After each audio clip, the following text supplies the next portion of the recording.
ایک مسئلہ ہے کہ کیا وہ کپڑے جو بالکل برے اور میلے کچیلے ہو چکے ہو، مطلب اس میں پسینے کے چھاپے اور اس طرح سے کالی کالی چھاپے اور اس پر بہت سے مطلب آلودگی سے بھرا ہوا لباس ہو، تو کیا اس طرح سے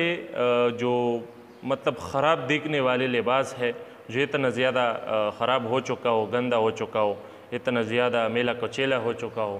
تو اس میں نماز ہوتی ہے یا نہیں؟ تو اس میں مسئلہ یہ ہے کہ اس میں نماز پڑھنا مکروہ ہے، اس میں نماز پڑھنا مکروہ ہے۔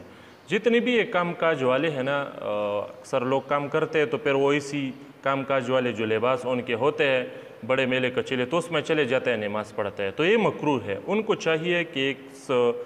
صاف لباس اپنے لیے رکھے، جب نماز کے لیے جائے تو وہ پہن لے، لیکن بہرحال اس میں نماز پڑھنا مکروہ ہے اس طرح سے لباس میں۔ اور البتہ اگر دوسرے کپڑے بالکل نہ ہو تو اس میں نماز بالکل جائز ہے، پڑھا جا سکتا ہے۔